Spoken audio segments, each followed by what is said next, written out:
es tu voz en el Congreso. Este 2023 seguí eligiéndonos. DTV, el periodismo en el Congreso.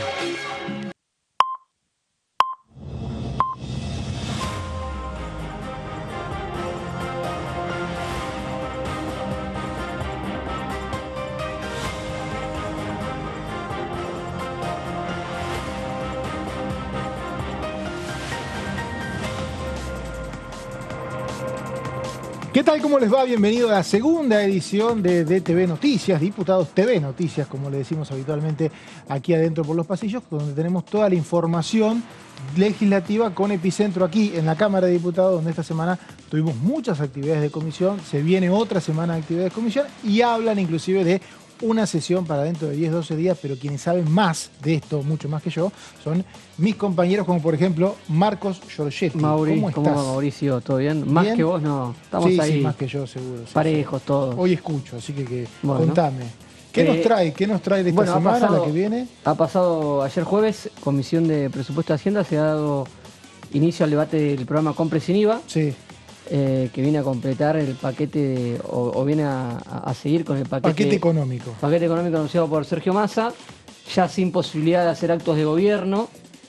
Siguen aquí los anuncios de hace semanas teniendo tratamiento y el Compre sin IVA es quizás el que va a tener protagonismo la semana próxima también y de cara a la sesión que vos mencionabas. José Di Mauro, que es mi otro compañero, que es habitualmente la estrella vespertina de este programa, es quien seguramente sabe... Estrella es otra cosa. Estrella, una luz en el camino legislativo que siempre se ve Di Mauro ahí en los pasillos. Y seguramente sabés todo lo que va a pasar la semana que viene. ¿Cómo viene? Estamos esperando a ver, la expectativa está puesta en ver la agenda. Hoy es día de F5. Claro, es así, exactamente. Seguramente de acá hasta las 4 seguro. Taca. Sí, seguramente, y hasta las 6 hay tiempo como para encontrar nuevas. Hasta ahora no hay nada, por lo menos hasta hace un ratito no había nada anunciado, pero seguramente yo le apuesto, vamos a decir. A ver. Vamos con presupuesto y hacienda para tratar, obviamente, eso ya lo dijeron, van a ir a tratar de determinar lo que decía Marcos, el tema de compre sin IVA. Sí. Eso va a ser, ponele martes, digamos, no sé qué el día. Y le apuesto algo a energía y combustible. GNL. Así es. Esa me parece que va a ser la estrella de la semana. Estuvo el ministro de Economía Sergio Massa con algunos anuncios en Neuquén y en Río Negro. Recordemos que acá hay un proyecto para promocionar el GNL, que es una de las industrias energéticas, y hay proyectos para aprovechar lo que es Vaca Muerta y el transporte de la energía, que es el gran problema que tiene Argentina. Me hablaron de un super miércoles con lo que decís. Bueno, pero ya, no ya hay algo en el miércoles que no está en agenda, no es oficial, pero que está circulando entre diputados, que es legislación del trabajo. Que tuvimos esta semana. Seguimos con informativas por reducción de jornada laboral. Informativas por ahora. Sí. Más expositores porque hubo presencia de la UIA. Después, si nos queda tiempo, vamos a repasarlo en placas, pero hubo presencia de la UIA, pero hubo reclamo de la oposición de convocar más expositores del lado de la pata empresaria que estuvo ausente. Pero si la UIA son empresas. Sí, pero hubo varios disertantes de los gremios, incluidos diputados. La UIA fue un gran representante. Y fue un gran representante de la UIA. Quieren que haya cámaras empresarias también. Vamos a decir lo que participando. Lo que se escucha, no es una opinión, seguramente por ahí lo es, pero nadie quedó conforme con la exposición del representante de la UIA. Nadie es nadie. Ni siquiera los que comparten de fondo sus argumentos, porque un poco, digamos, no trajo... Encima un debate muy académico, donde, por ejemplo, el diputado Martín Tetaz vino con planillas, como siempre, varios más. Y, bueno, el representante de la UIA lo que dijo es, ¿qué quieren hacer trabajando menos? Con ese argumento, bueno, me parece que... Arrancás para atrás. Sí, viene la idea de que haya otros representantes empresarios. Hay temas, José, que me parece que van a quedar para más adelante. Se habla de una sesión el 10. Sí. ¿No? La idea de alquileres. Alquileres, también puede estar el miércoles, Tranquilamente, sí, claro. Tiene que volver a la comisión. Porque tiene que pasar por la comisión. Recordemos que ayer el Senado reformó el proyecto de ley de alquileres que aprobó diputados el 23 de agosto y que era una modificación, se hace mucho trabalengua, de la ley vigente. Sí. O sea, hay una nueva versión. Lo que tiene que hacer diputados en este caso, que es algo que no pasa nunca, porque habitualmente no devuelven los proyectos, más vale no nos tratan, pero como es un tema sensible, no se podía congelar, los diputados tienen la opción de o tratar la versión original o tratarla que llegue al Senado. Claro. ¿Es así? Así es. Sí, el Senado envía lo que votó informando los números con los que salió. Mayoría simple. Si es mayoría absoluta o mayoría de 2/3. Sí. Salió con 37 votos, es decir... Mayoría y 29 en contra. Aquí había salido con 125 positivos y 112 negativos. Sí, ninguno tuvo una amplia mayoría. Claro. Por lo tanto, nadie hizo el gol de visitante. Por lo tanto, buena pero casi no hay antecedentes de esto. Yo estaba ayer pensando y no recordaba un caso de una devolución donde se tenga que optar por... O sea, la devolución habitualmente, cuando te lo devuelven, ¿por qué no se devuelve una cámara a otra? Porque la otra cámara se enoja y no lo trata. Claro, porque por ejemplo hay una iniciativa que vuelve también, que es violencia digital, pero vuelve porque le falta una frase, sea que vuelve para que sea aprobada. Se corrige algo que quedó de técnica legislativa o algo que quedó insuficiente en el primer tratamiento, y normalmente la Cámara originaria acepta la modificación. En este caso, acá hay una pelea de posiciones en torno a lo que tiene que sancionarse. Sí, es más complicado. Claro. Aparte no podés modificar, no podés hacer el famoso votación en particular. Recién hablaba con un bloque, no vamos a decir cuál es, que rechazó en su momento lo que salió de diputados. Y están en una encrucijada, porque dicen, la verdad que lo que vuelve no es muy distinto a lo que ya rechazamos. Pero sí, es distinto. ¿Cómo no va a ser distinto? No es muy distinto a lo que ya rechazaron. Los que estaban, los que votaron en rechazo aquí en diputados querían 3 años, un año de actualización. Claro. 6 meses. Bueno, están en contra de que sea 6 meses. Lo que pasa es 6 meses y aparte el tema del índice terminó prácticamente un índice parecido al actual. Lo que pasa es que ahora...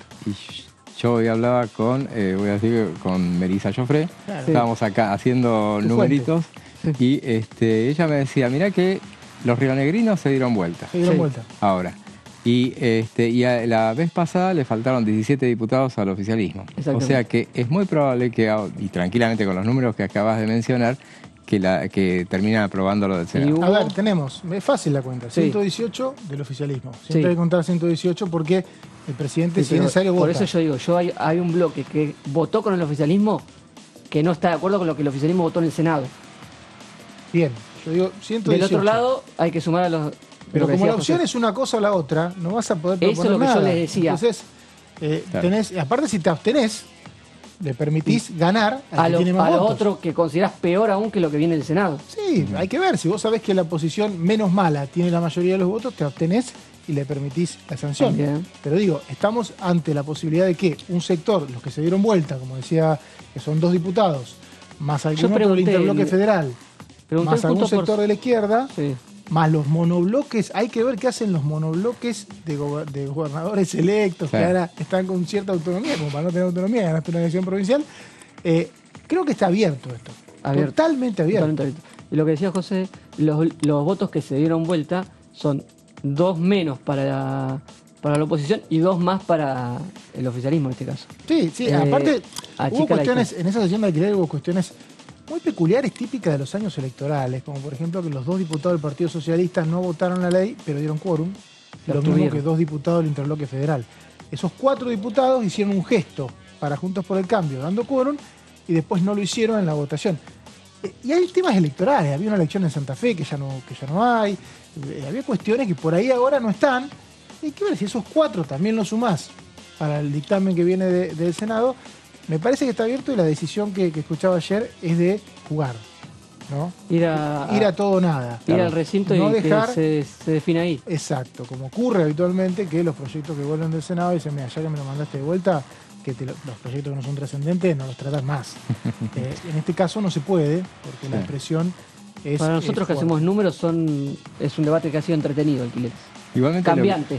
Lo que tiene es que la particularidad de que, bueno, obviamente nadie juega a perder, nadie va al recinto a perder, no es, y menos un oficialismo en general, aunque le pueda llegar a pasar. Pero en este caso con Alquileres, yo creo que en definitiva el que se lleve la ley, en definitiva, va a quedar con la carga de que no va a ser una buena ley. Lo que salga no es una buena ley. Y en definitiva los otros van a poder, vieron, porque en definitiva el problema no es la ley, el problema es la inflación. Bueno, eso es una definición que acaba de dar Di Mauro. El problema es la inflación. Bueno, la dieron varios legisladores. Hay consenso. En eso hay consenso. Hay diputados que también te dicen, bueno, entonces ¿qué hacemos? Entonces nos la inflación, está bien, perfecto. Sí, lo que a mí más me quedó del debate del año pasado es que el problema es la falta de oferta habitacional, que tiene que ver con la inflación, en las cuestiones más que nada privadas, pero los gobiernos locales y provinciales podrían, ¿viste?, ajustar un poquito eso y aumentar la oferta. Pero sí, es verdad lo que dice José, el que saque la ley después se tiene que hacer cargo de la ley. Sí. La va a tener sobre sus espaldas. Pregúntele a Lipovetsky. Que mal acusado a Lipovetsky, porque era presidente de la comisión, pobre. Nos vamos, si le parece, subimos al norte del país, a Chaco, con la próxima entrevista.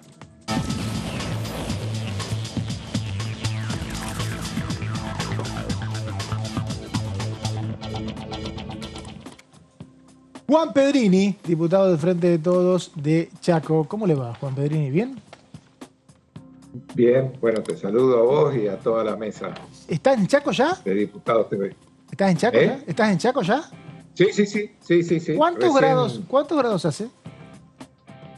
No, estamos con una temperatura muy buena, 31, 32 grados. Tranquilo, claro. Tuve en la elección 40, una cosa interesante. Bueno. Diputado, ese día sí. Ese día 40. Ley de alquileres. Ayer el Senado se habrá enterado que hizo se revirtió la mayoría, ganó el oficialismo con sus aliados. Hay una nueva versión, siguen los 3 años, sigue un índice que no es muy diferente al actual. ¿Qué opinión tiene? Bueno, en lo personal, yo creía que, y lo expresé acá, que teníamos que hacer algunos cambios a la ley, y en esos cambios pensaba que debía haber una indexación semestral, que un año no me parecía demasiado, y mantener en el índice por lo menos el 50% de la evolución salarial, que esas dos cuestiones me parecían muy importantes. Ahora vamos a tener un índice distinto al que teníamos en la ley anterior. Directamente se va por la evolución de los salarios, y por lo que tengo entendido, sí, tendríamos 6 meses de indexación semestral. 6 meses, sí. O sea que básicamente hizo la ley Pedrini, podemos decir. No, de ninguna manera. Pero creía que esos cambios para mí eran necesarios. Éramos varios los diputados que creíamos que tenía que ser así. La mayoría en el bloque tuvo otra opinión. Y bueno, lógicamente se respetan las elementales reglas democráticas. Pero bueno, ahora del Senado vimos cuál es la situación. De todos modos, yo creo también que es muy difícil hacer una buena ley de alquileres en esta coyuntura, ¿no? Una coyuntura tan difícil, con una disparada tan importante de la inflación. Eso afecta toda la economía y en particular en las locaciones se siente con mucha intensidad, junto con el otro fenómeno global que son los alquileres temporarios. No nos olvidemos de eso. Si en la Argentina no tuviéramos inflación, no tuviéramos la ley que tenemos, el problema no con tanta intensidad, pero estaría debido al alquiler temporario. Diputado, ¿cómo le va? Marco Giorgetti.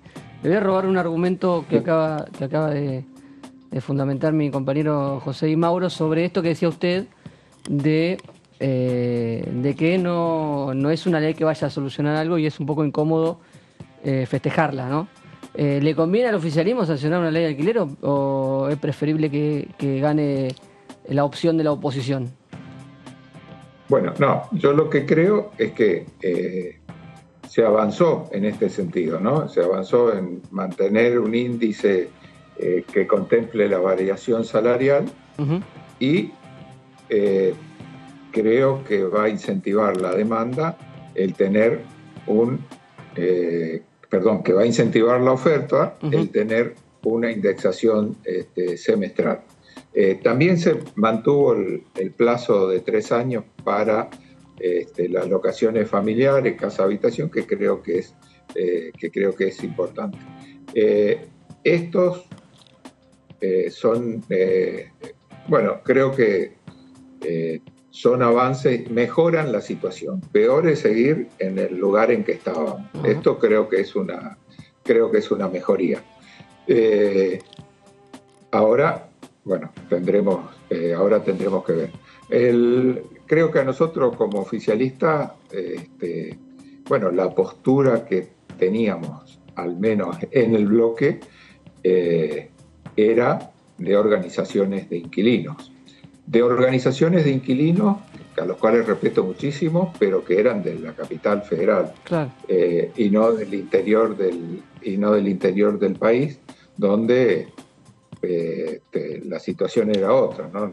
Nos decían, hay que no puede ser la indexación anual, porque tampoco los salarios se indexan anualmente. Si tuviéramos al año, la indexación salarial, pero no sucede así. Entonces, con actualizaciones salariales trimestrales, me parece, y con una inflación del 100%, no me parece racional este tipo de planteo. Pero tomamos prácticamente de puño y letra lo que opinaban los inquilinos, que creo que con el mayor de los respetos tampoco le fue bien, ¿cierto? O le está medianamente bien al que tiene una locación en estas condiciones, pero de ninguna manera al resto, ¿no? Hay muchísimos problemas para llegar a poder alquilar un inmueble. Y las cosas que se estaban haciendo, lo que más me preocupa a mí es que veo una dolarización del mercado en capital, que de a poco se va trasladando a las propiedades premium de las capitales provinciales. ¿Y qué se hace con eso? Por ejemplo, ¿qué se hace con eso? ¿Qué deben hacer ustedes, del Congreso? Eso no se resuelve con fórmulas legislativas, ¿no? En todo caso, apareció el dólar por las falencias de la anterior legislación.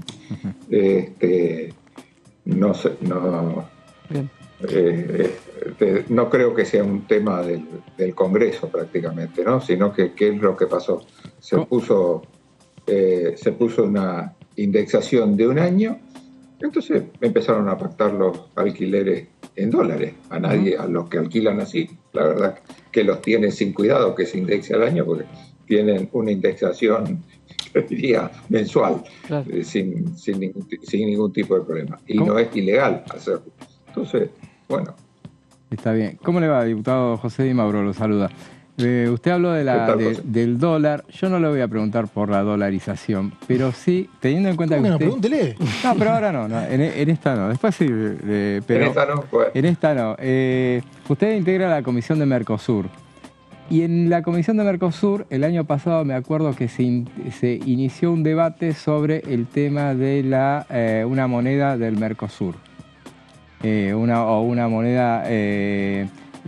Sur. Junto con Brasil en particular. Esa era la idea. Se inició una reunión de comisión, después se suspendió por el tema de que había sesión ese día, quedaron en seguir hablándolo, pero había iniciativas del oficialismo, de la oposición y también del oficialismo, después hubo del oficialismo. O sea, usted, ahora que se habla tanto del tema de dolarización, ¿cómo lo ve? La posibilidad, ¿ve que en todo caso es posible tener una moneda común con Brasil, por ejemplo? ¿Que eso sería una mejor alternativa? Creo que sí, creo que sería una mejor alternativa.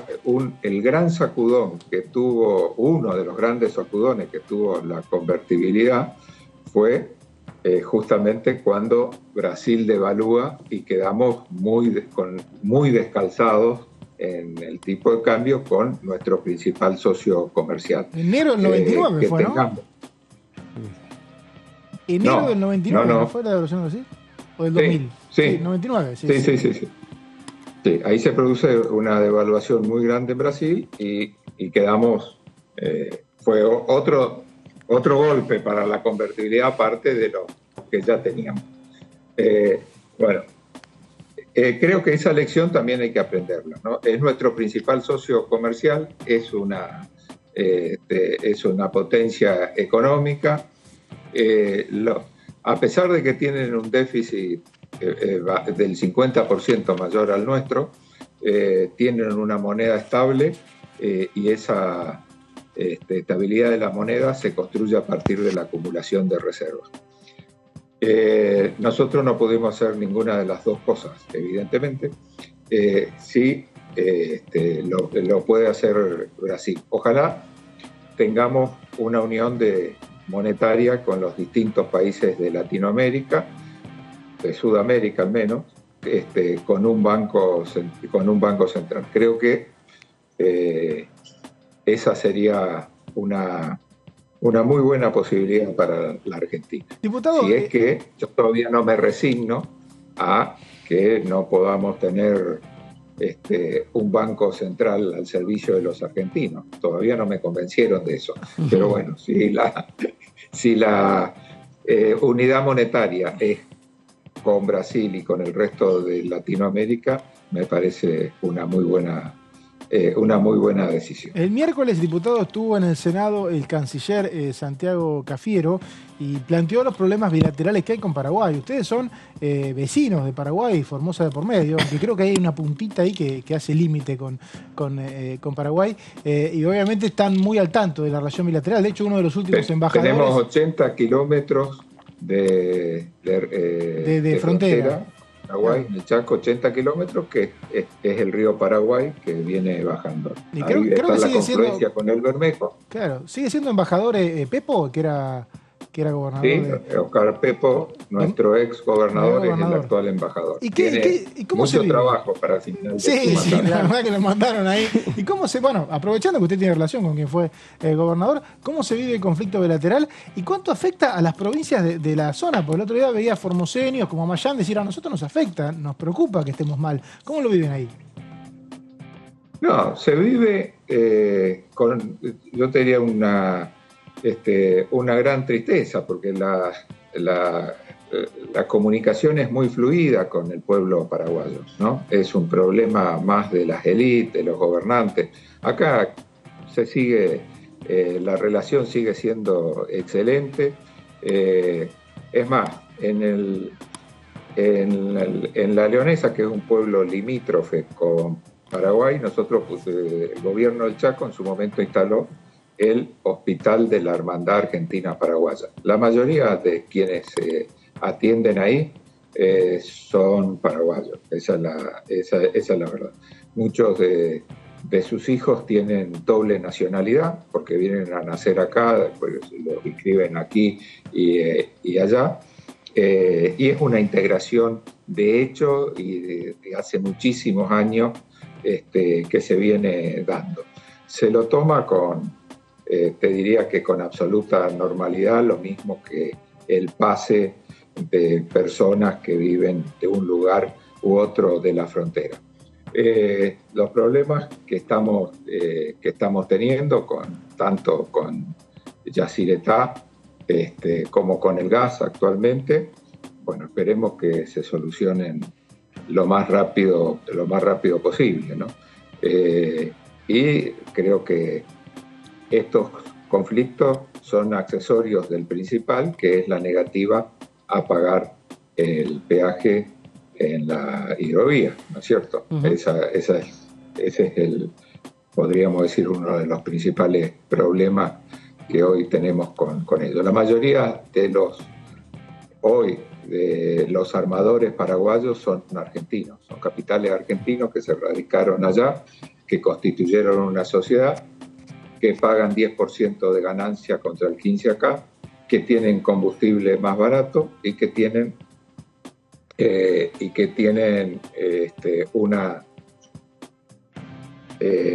podríamos decirle, una muy, pero muy raquítica legislación laboral, ¿no? Frente a lo que tenemos.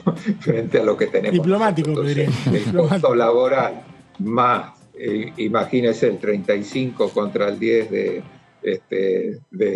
ganancia. Bueno, ¿qué hicieron? Fueron todos, se instalaron ahí. Y hoy resulta que Paraguay tiene la segunda flota fluvial del mundo. Tercera, perdón. La primera es la norteamericana, la segunda es China y la tercera, estamos hablando de flota fluvial, de flota de río.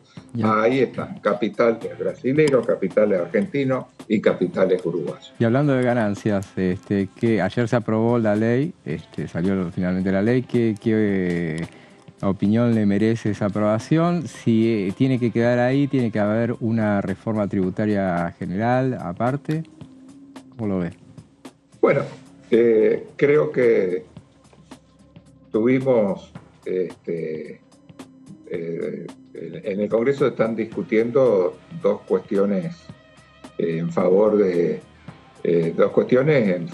asalariados, ¿no? Por un lado, la eliminación ya prácticamente de ganancias, 1.770.000, pero en realidad ya cuando se apruebe la ley, eso no va a haber que actualizar porque va a estar unido al salario mínimo vital y móvil, con lo cual ya debe estar como en 2.200.000, el mínimo, ¿no? Una vez que se apruebe. Por lo tanto, no va a haber impuesto a las ganancias sobre los salarios, que es una aspiración de quienes perciben una remuneración por sus actividades desde hace muchísimo tiempo en Argentina.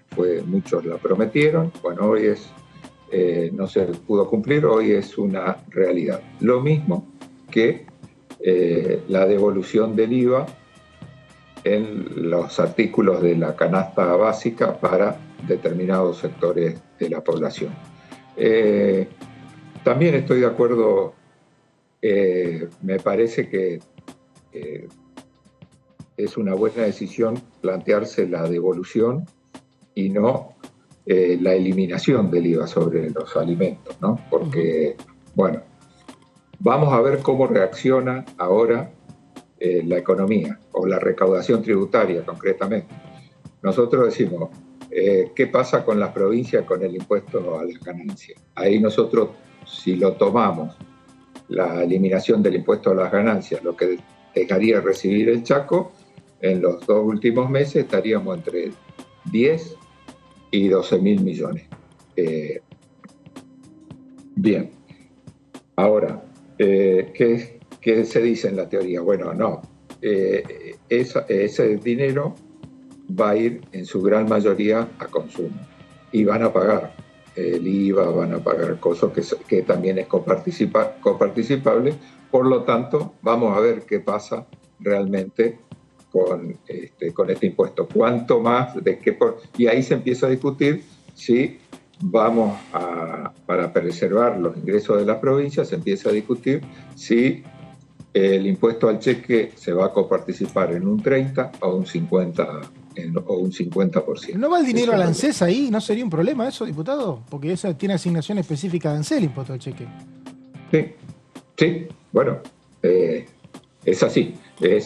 Ahí viene el otro problema, que ANSES recauda de todos lados, de los combustibles, del IVA, de ganancias. Y gasta para todo, porque también tiene, aparte de jubilaciones, tiene muchas tareas asignadas, digamos, muchas prestaciones asignadas, ¿no? Y este tema de...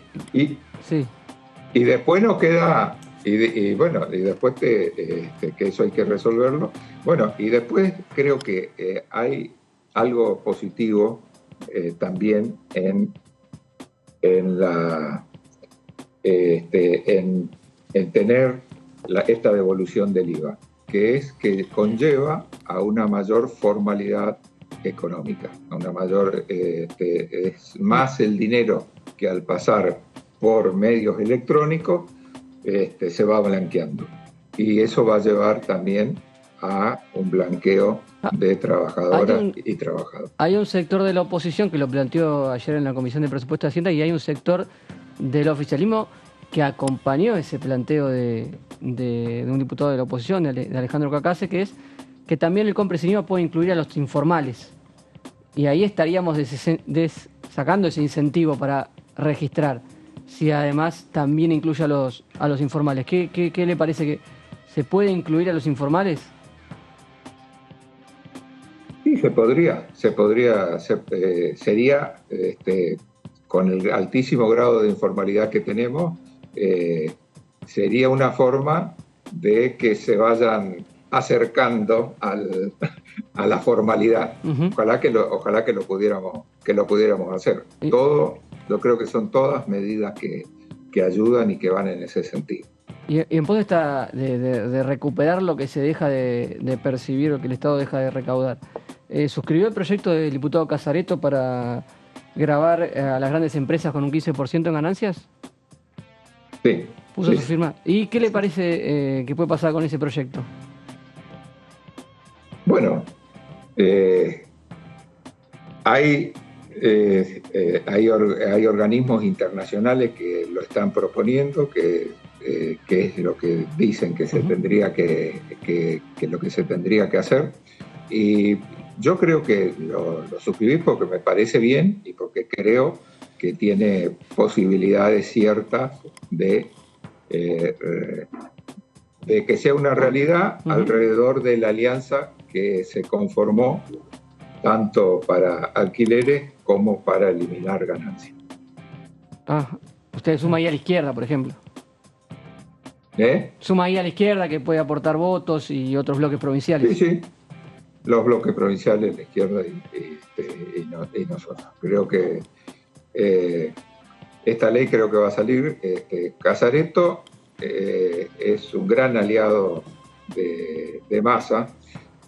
Busca recursos permanentemente. Claro. No nos olvidemos que fue el autor también de proponer que los jueces paguen ganancias, ¿no es cierto?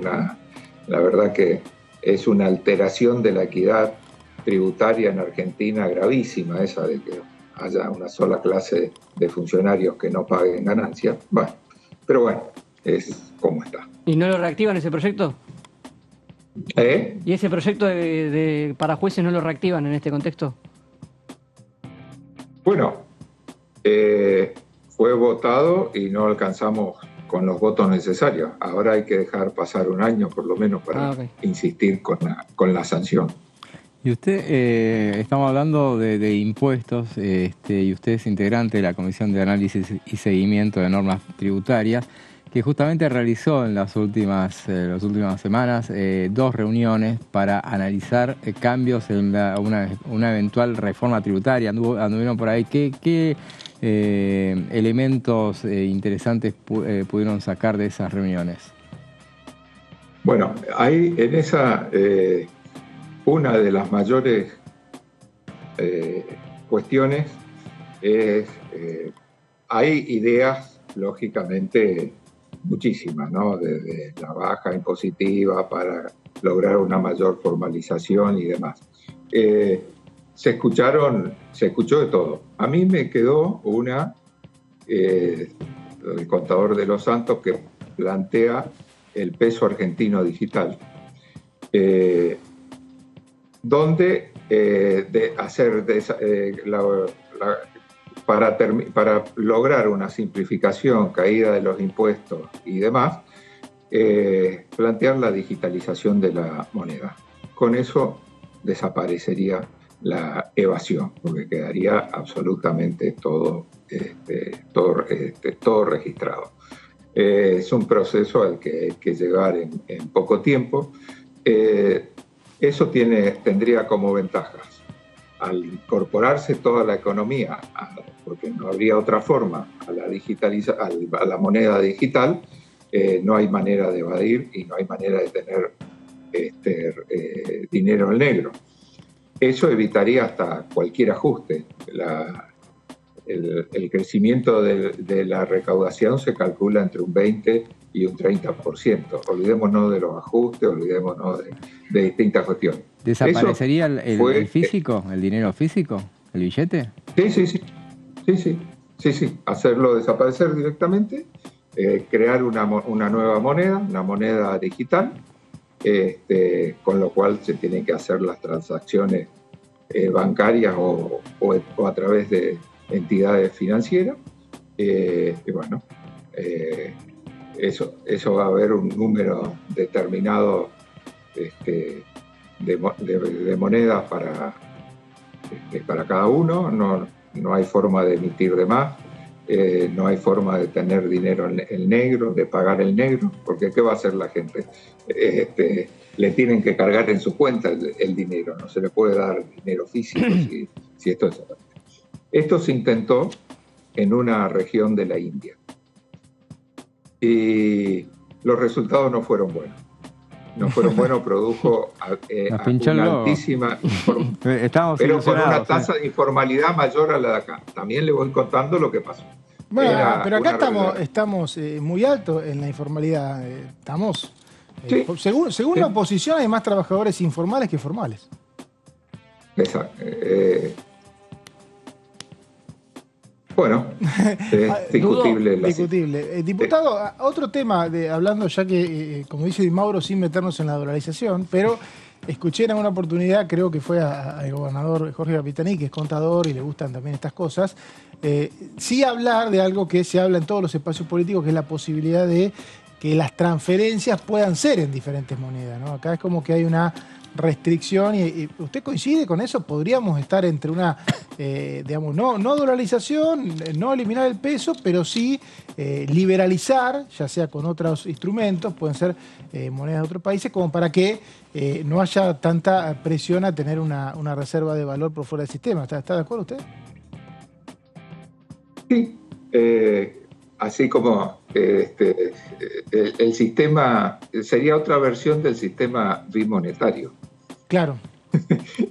No solo peso y dólar, sino tal vez pueda coexistir con el peso esta moneda digital. Claro. Diputado, le agradezco mucho el contacto, gracias como siempre, y bueno, siga ahí disfrutando las altas temperaturas de Chaco, donde seguramente mañana o pasado va a seguir subiendo, no sé cuál es el pronóstico, pero un 42. No, esperan unos días tranquilos, un día nomás vamos a llegar a 38, pero después... Tranquilo. ¿Quién no estuvo en 38 grados? Con aire apagado. 34, 35, 35, 3 de la tarde. Sin humedad, imagino. Sí, eso es verdad, Entonces, bueno, diputado, gracias. Bueno, gracias a ustedes, un gusto, como siempre. Bueno, repasamos todos los temas, siempre Pedrini nos permite ir y venir. Y ayer escuchaba un poco lo que era la visita de los funcionarios para hablar del tema de la devolución de IVA, y lo que planteaban de alguna manera era, me interesaba mucho la exposición de Guillermo Michel, director de aduanas, porque queda un mal recuerdo de allá en 2002 cuando Roberto Lavagna, antes de irse, dijo, bueno, vamos a bajar el IVA alimentos, suena tan lindo, recaudó menos y en las góndolas no se sentía. En 2019, como hizo Macri, volvió a pasar lo mismo, ahora se habla de devolución para evitar esa situación, porque la gente está más bancarizada, inclusive la gente de todos los recursos, bancarizada y virtualizada. Claro. Pero estamos hablando de 10, 12, 15%, tampoco es una cosa, en el marco de saltos de precios que hay, puede llegar a... Pero bueno, por lo pronto me parece que hay unanimidad, me animo a decir, para que esto salga, ¿no? No, pero bueno, es una medida que inclusive avanza hacia la formalización, porque evidentemente... Y para que quede, ¿no? Sí. Claro. Después va a ser difícil dar marcha atrás para cualquier oficialismo, para cualquier gobierno, una vez votado esto, eliminarlo. No, esto no se da marcha atrás, es lo que tienen estas medidas, es que es verdad lo que dice Marcos, ¿no? Podés volver... porque genera, o sea, nadie quiere pagar 10% más por decisión del gobierno. Entonces, tiene que tener un efecto fuerte para que después... Bueno, creo que Alberto Fernández sí dio marcha atrás con la baja del IVA alimentos. Ni bien asumió, no estaba sancionado por ley por el Congreso. No, pero ni bien asumió, lo dio de baja. Claro, acá tenés que hacer toda una movida, lo mismo que va a pasar también con ganancias, en todo caso. Claro. ¿Cómo volvés para atrás esa medida? Me parece que eso llegó para quedarse. Sí. Para quedarse porque es complicado, conceptualmente es complicado defenderlo. Defender, digamos, rechazar esta ley. Digamos, conceptualmente ir a que un gobierno venga a decir que tenés que pagar ganancias por ser colectivero y hacer un viaje largo, es muy difícil, ¿no? Hay dos de las 3 opciones mayoritarias que directamente están en contra de la creación de nuevos impuestos. Van a tener difícil en ese caso. Claro. Claro. ¿Qué les parece si nos vamos al recinto? Sí. No hay sesión, pero sí hay mucha móvil. actividad en el Congreso hoy. Gonzalo nos espera desde ahí. Para vos, para los compañeros allí en piso, nosotros aquí estamos en el recinto de la Honorable Cámara de Diputados de la Nación, porque hoy a partir de las 16, aquí en el recinto donde solemos ver por lo general sesiones especiales u ordinarias, tendremos hoy este evento que, como podemos ver en las pantallas, tengo a la izquierda, a la derecha, se llama Uniendo Metas. Esto lo organiza la Asociación Conciencia, en donde convoca justamente a estudiantes del nivel secundario en nuestro país, no solamente de aquí de Buenos Aires, sino de distintas provincias. Son 11 en total que van a estar participando. Va a estar participando Buenos Aires, Ciudad Autónoma de Buenos Aires, va a estar participando Mendoza, Córdoba, Santa Fe, Tucumán, La Pampa, Santiago del Estero, bueno, muchísimas que van a estar, Río Negro, Chubut, que van a ser partícipes aquí en el recinto de distintas colegios y escuelas, lógicamente, para lo que será la representación de estos estudiantes, para los liderazgos actuales del siglo XXI, para lo que vendrá en materia de género, de los nuevos trabajos, de la legislación justamente del mismo, de las tecnologías, las nuevas tecnologías, bueno, de todo, del medio ambiente, muchísima materia que hay para legislar, y aquí lo que van a hacer básicamente, Mauri, es ampliar un poco más lo que pueden observar y que los docentes le dan esa participación a los estudiantes del nivel secundario, por ejemplo, de que puedan desarrollar su opinión, que puedan generar debates justamente sobre todos estos ejes, bueno, que lo hagan de una manera más formal, aquí, con todas las normas que rigen en Naciones Unidas y con una particularidad, Mauri. Hoy tendremos de 44 localidades repartidas en estas 11 provincias que acabo de mencionar, van a representar estos más de 900 y 900 estudiantes y estudiantes básicamente, mujeres, hombres que van a estar aquí presentes, van a representar a distintos países. Recién me encontraba en la avenida Rivadavia justamente a una delegación de Cava, de aquí de la Ciudad Autónoma de Buenos Aires, y los veía con una vestimenta muy particular. Claro, consulté y ¿saben qué? Por ejemplo, la delegación, o por lo menos ese colegio de Cava, va a representar a Qatar, por ejemplo, y así otras provincias representadas con sus alumnos van a representar a distintos países, en lo que será un evento nacional, pero que se va a transformar internacionalmente en un debate con estas normas justamente de Naciones Unidas para estos liderazgos positivos de cara al siglo XXI. Recordemos entonces, Uniendo Metas, este evento que organiza la Asociación Conciencia, que va a comenzar hoy a las 4 de la tarde, que tiene la particularidad de que va a tener autoridades con la posibilidad de que esté aquí el ministro de Economía, Sergio Massa. No es algo confirmado, pero sí algo que es una probabilidad, y que va a continuar mañana sábado y va a tener el cierre el domingo en el CSK. Así que más que hecha la invitación, Mauri, importantísimo que la Cámara también abra las puertas, como siempre, a la juventud para que vengan a demostrarnos qué tienen para representar de cara aquí a un futuro no tan lejano. Sí, es interesante por lo que veo en la agenda, porque van a simular lo que son hoy los debates en los foros internacionales, que muchas veces quedan solapados, claro, a partir de que, bueno, en Argentina sobre todo a veces no se le da la dimensión que tienen la presencia nacional en los foros, donde se definen políticas y tratados que después tenemos que aplicar. De hecho, los tratados terminan pasando habitualmente por este Congreso. Pero bueno, estamos atentos a todo lo que planteas, Gonza, y si hay las visitas que nos decías también, vamos a estar enseguida con vos. Gracias por el contacto. Un placer, Mauri. Gonzalo ahí desde el recinto, que se está preparando para una actividad que va a seguir hoy, un recinto que habitualmente dedica los viernes a lo que tiene que ver con las tareas que pueden llegar a tener la ocupación. Sí, todo el fin de semana. Sigue todo el fin de semana. Sigue el fin de semana, exactamente. Bueno, Marcos, me contabas. Sí, 27.725.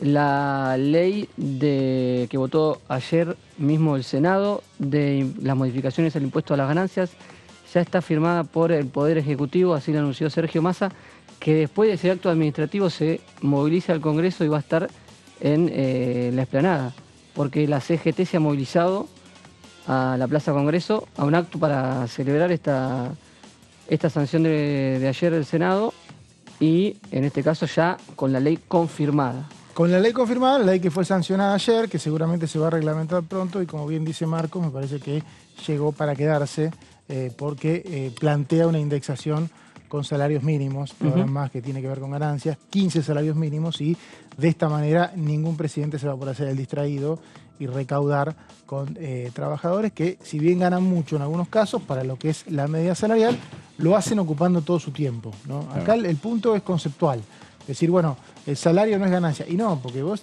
para estar arriba de un avión no podés tener una changa mientras estás manejando el avión, por lo tanto no te pueden cobrar impuestos porque en lugar de volar hasta Iguazú te mandaron a Chile y lo cobras un poco más. Es una cosa que no se puede aplicar de ninguna manera, por lo menos tiene que tener un límite alto, ¿no? Porque si no el piso donde queda cerca empezás con, bueno, más vale vuelo cabotaje. Habrá que ver, el impacto fiscal era de 0, ¿cuánto era?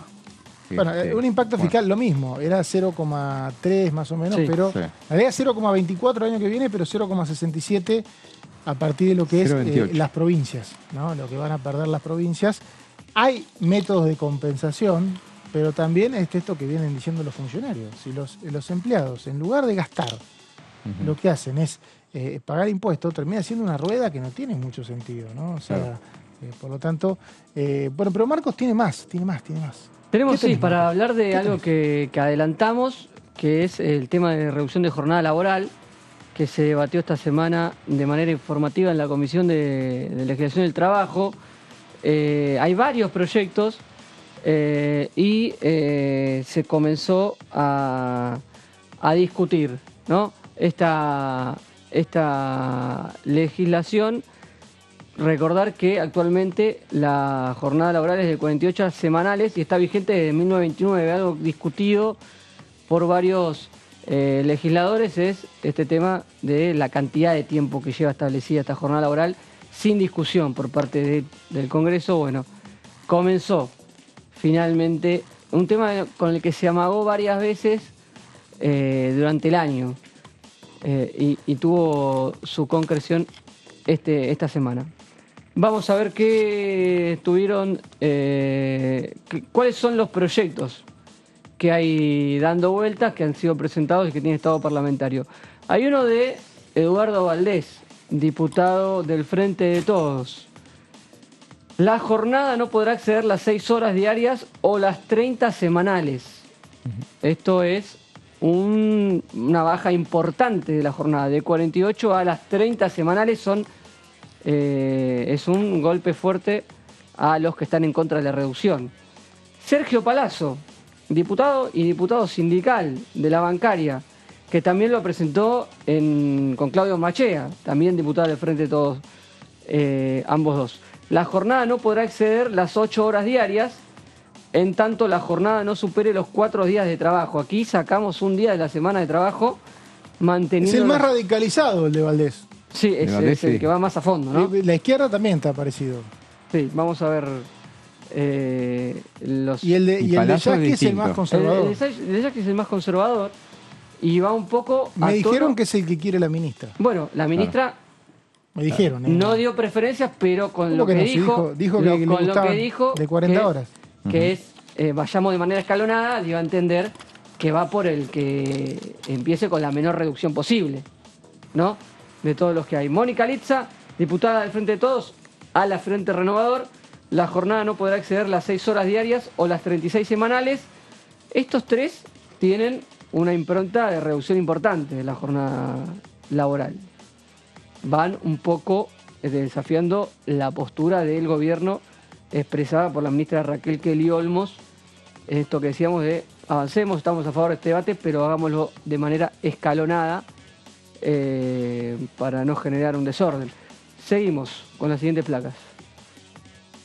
Más proyectos. También el de Claudio Machea, que es similar al de Palazzo, como dije. La jornada no podrá exceder las 6 horas diarias o las 36 semanales. Y el de Yaqui, el más importante para Mauricio Cantando, porque quiere trabajar mucho. Porque no le gustaría que le saquen horas. Que me de trabajo. saquen horas. No quiere descansar. Soy como dijo el de la UIA, ¿qué voy a hacer? No sabés qué hacer con el tiempo. Claro, ¿para la qué? jornada ¿Para no qué? podrá, ¿Para qué? ¿Para qué? ¿Para qué vas a laburar menos? Si podés estar en la fábrica. Claro. La jornada no podrá exceder las 8 horas diarias o las 40 semanales.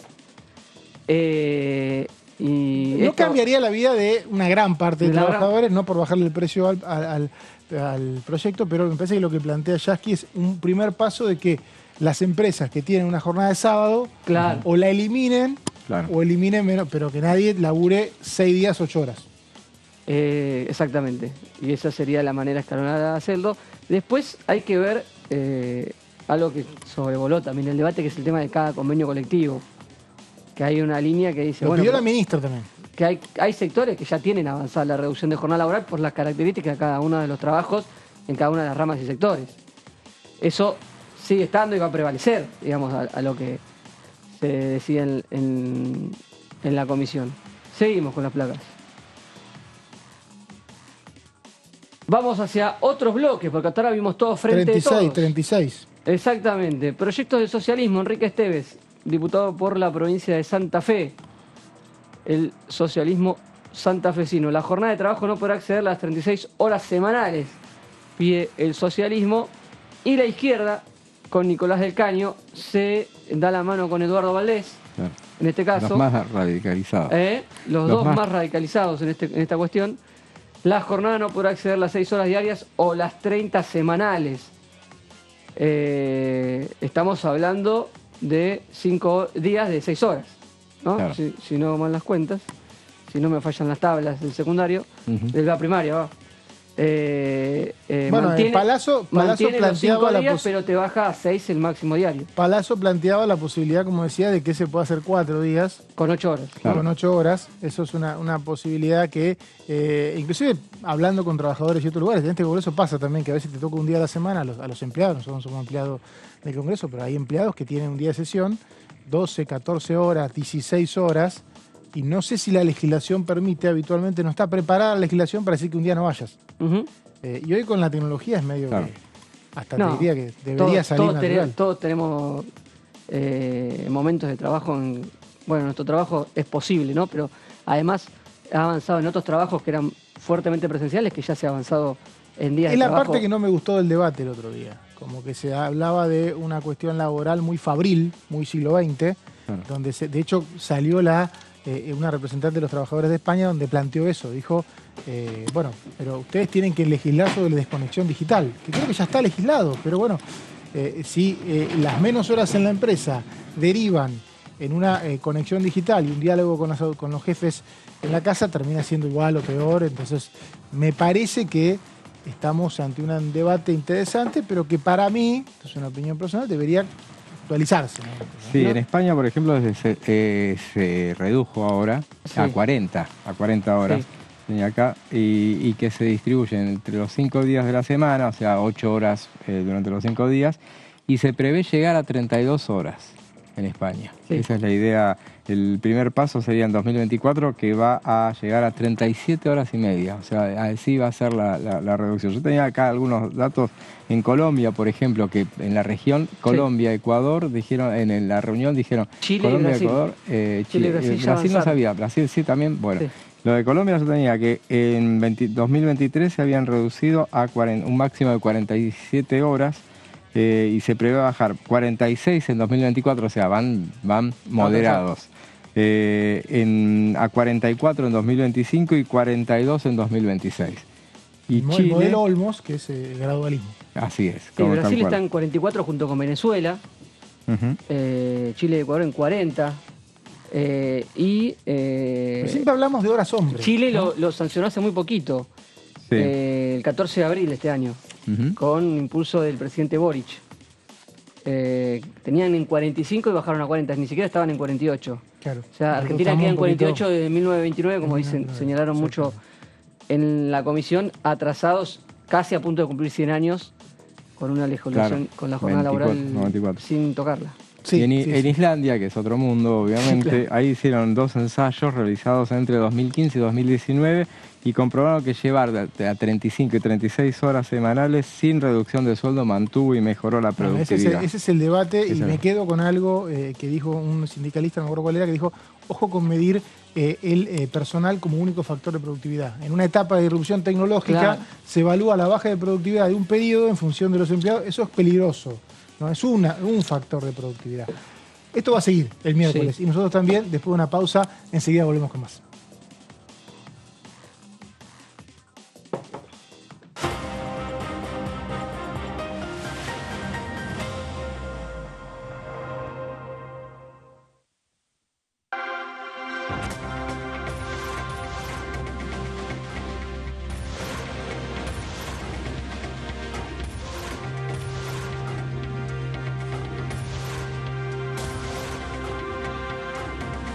Ellos son tu voz en la segunda edición. DTV, el periodismo en el Congreso. ¿Cómo le va? Esto es el análisis por aquí por DTV. Vamos a tratar el proyecto de Emplea Pyme, que es un proyecto que tiende a favorecer la registración de empleo, la creación en otros casos con una bonificación de la contribución patronal por 24 meses en el caso de las MIPYME. Es incómodo hoy hablar de los alquileres temporarios porque, bueno, es la respuesta que a la situación de la inflación y al boom turístico le pusieron los propietarios. Pero la realidad es que en todo el mundo se está regulando el tema de los alquileres temporarios, ¿no? Así que habrá que buscar de qué manera, sin perjudicar al sector, de qué manera se regula. DTV, el análisis, de lunes a viernes. Si somos dueñas y dueños de nuestros libros, somos protagonistas de un futuro mejor. Por eso, entregamos libros a millones de estudiantes. Además, otorgamos becas educativas para que las chicas y los chicos puedan terminar la escuela. Realizamos obras en universidades, fortaleciendo el sistema universitario nacional. Y este año, otorgamos y renovamos becas Manuel Belgrano, en carreras estratégicas para el desarrollo productivo del país. Con más educación, construimos un futuro mejor. La educación nuestra bandera. Ministerio de Educación. Argentina Presidencia. Hola, bienvenidos a una nueva jornada del resumen de noticias parlamentarias. El ministro de Economía, Sergio Massa, lo presentó el proyecto para modificar el impuesto a las ganancias y se aguarda su envío al Congreso, como lo decíamos al principio. Estamos expectantes para conocer los detalles, pero bueno, en líneas generales ya se sabe cómo es esta iniciativa. DTV, el resumen, de lunes a viernes.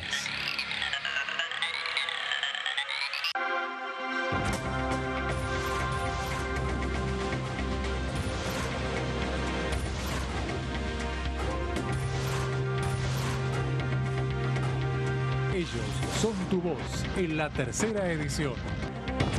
DTV, el periodismo en el Congreso. Hola, ¿qué tal? ¿Cómo andan? Bienvenidos, bienvenidas. Aquí estamos en la tercera edición. Yo escuchaba esto de que ¿por qué el ministro no hace ahora lo que dice que va a hacer?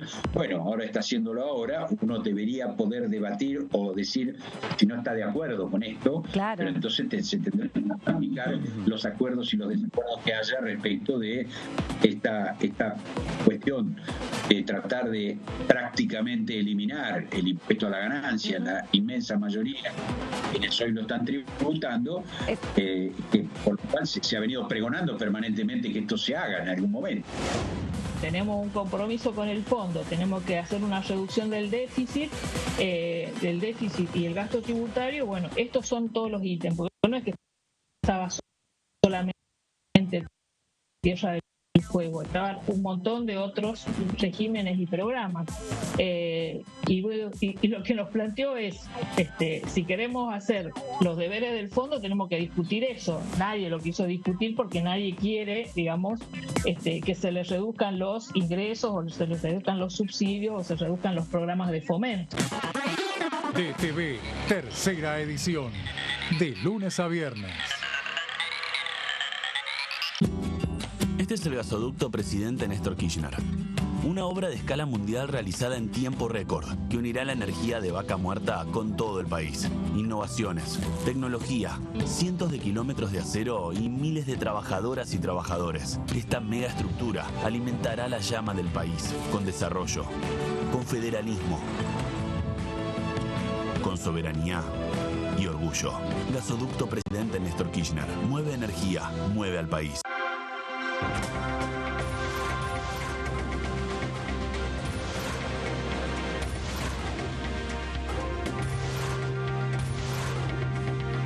Ellos son tu voz en la tercera edición. DTV, el periodismo en el Congreso. Hiciste la colimba entre 1975 y 1983. Tu testimonio aún puede ser clave para hacer justicia.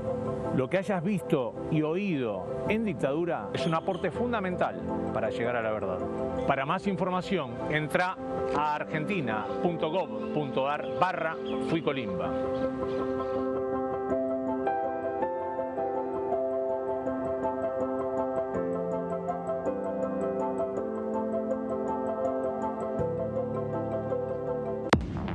Hola, hola, ¿cómo va? Bienvenidos a Entrevistas, bienvenidos a Diputado TV.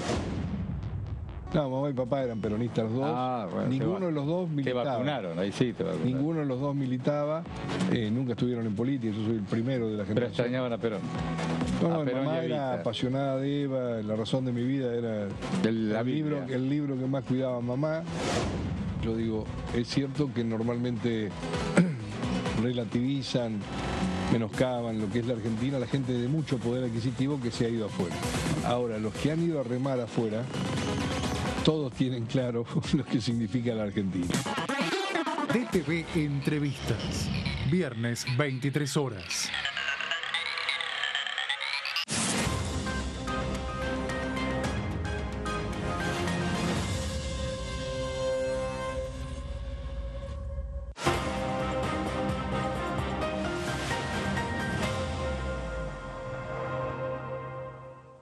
Seguimos en DTV Noticias, segunda edición, y hay algunas primicias respecto a la actividad legislativa de la semana que viene, que Marcos y José se van a repartir. A ver, ¿qué tenemos? ¿Qué tenemos? ¿Qué hacemos la semana que viene? 4:30. Tal cual lo anticipábamos. Tal cual lo anticipábamos. Para que no me quiero... Empecemos por el lunes nada.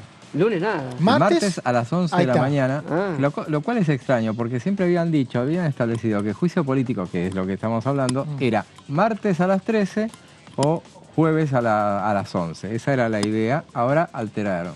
A las 11 de la mañana, ¿por qué? Porque deben pensar que va a haber más cosas durante la tarde. Exactamente. 11 de la mañana va a haber, y bueno, se supone que en esta ocasión van por Consejo de la Magistratura. Sí. Ahí van con Consejo de la Magistratura. Arrancarían con eso directamente. ¿O ya terminaron? No, ya arrancaron. Ya terminaron. No, el Consejo ya está. Ya está. Van por el abuso de poder. Abuso de poder. El dictamen de coalición de cívica. Lorenzetti y de rebote Independiente de coalición cívica, exactamente. Miércoles 11 de la mañana, Comisión de Presupuesto y Hacienda.